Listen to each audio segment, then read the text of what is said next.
Assalamualaikum warahmatullahi wabarakatuh. Selamat siang, salam sejahtera untuk kita semua. Kita berjumpa lagi dalam perkuliahan secara online yang kedua, karena pertemuan kedua sebelumnya kita melakukan perkuliahan secara tatap muka. Nah, saya akan melanjutkan tentang perkuliahan jurnalistik televisi. Sebelumnya sudah kita bahas tentang jenis-jenis berita, kemudian kriteria berita. Saat ini saya akan menjelaskan tentang unsur berita. Apa saja unsur-unsur berita itu? Bahwa kalian tahu bahwa di jurnalistik TV ada 6 unsur berita, yaitu 5W, 1H. Apa saja? Pertama adalah what atau apa.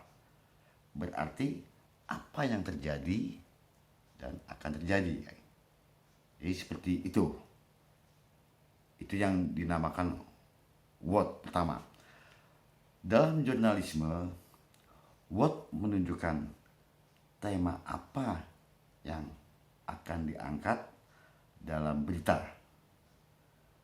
Contoh katakanlah, mahasiswa melakukan unjuk rasa menuntut menteri yang terlibat korupsi. Kalimat ini menunjukkan yang terjadi, yaitu apa? Unjuk rasa. Unjuk rasa mahasiswa. Jadi seperti itu yang dikatakan what. Kemudian W yang kedua adalah who.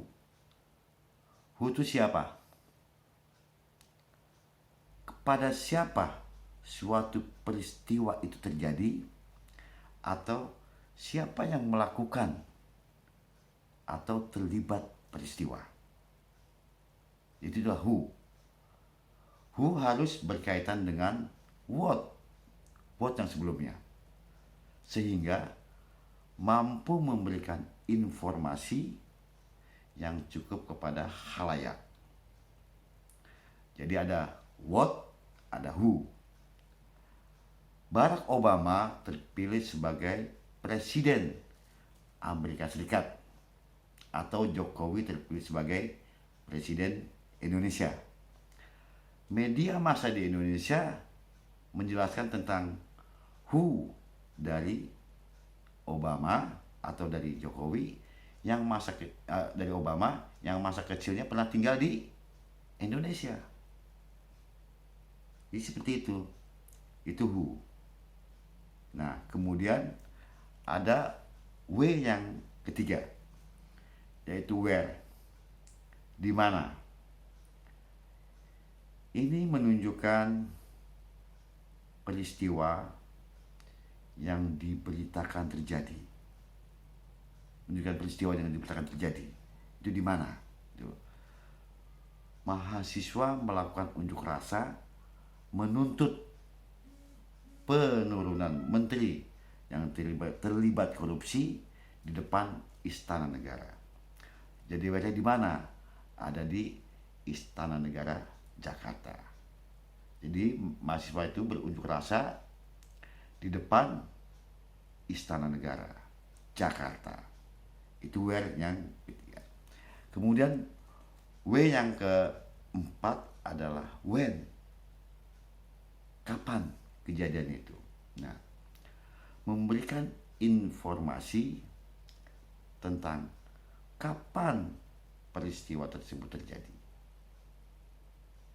Jika tidak ada unsur ini, khalayak akan kebingungan kapan peristiwa yang diberitakan terjadi. Jadi seperti itu.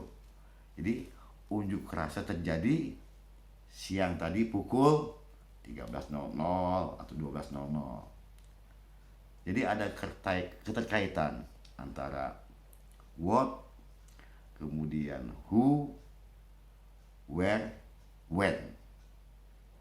Jadi seperti itu. Kemudian ada lagi satu W yang belum kita sebutkan. W yang mana itu? Adalah why. Mengapa peristiwa itu terjadi? Ini memberikan keterangan tentang mengapa peristiwa terjadi. Di sini pembuat berita dituntut kemampuannya untuk mampu menggali informasi seluas-luasnya mengapa peristiwa terjadi dan kemudian menjadikannya untuk bahan berita. Jadi seperti itu. Jadi jurnalis di sini harus mampu menggali informasi mengapa itu terjadi. Peristiwa itu terjadi mengapa. Jadi unjuk rasa terjadi setelah presiden bersikukuh tidak memecat menteri yang terlibat korupsi. Jadi kejadian itu mengapanya? Kenapa? Karena presiden tidak memecat menteri yang terlibat korupsi. Jadi seperti itu. Jadi itu mengapanya. Ada satu lagi unsur berita yang belum kita sebut, yaitu H. Ini cuma satu, yaitu how. Menjelaskan bagaimana peristiwa itu terjadi.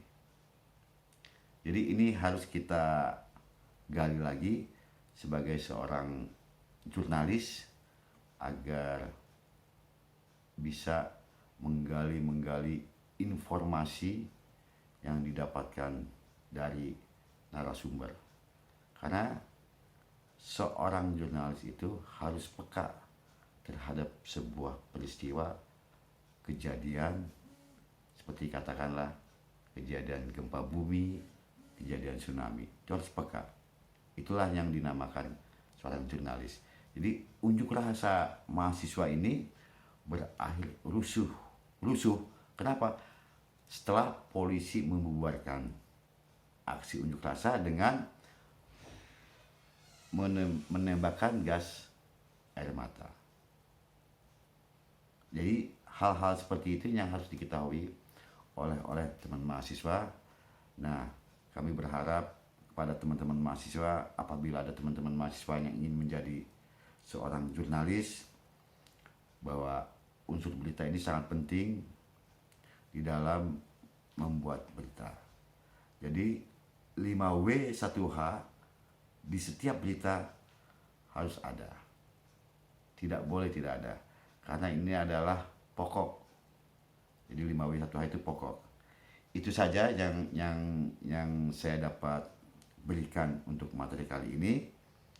Mudah-mudahan di materi selanjutnya kita akan bertemu lagi dalam perkuliahan secara online. Nah, jadi kepada teman-teman mahasiswa, tolong tugasnya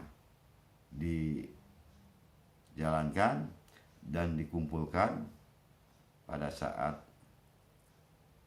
kami melaksanakan UTS. Itu saja. Terima kasih. Wassalamualaikum warahmatullahi wabarakatuh.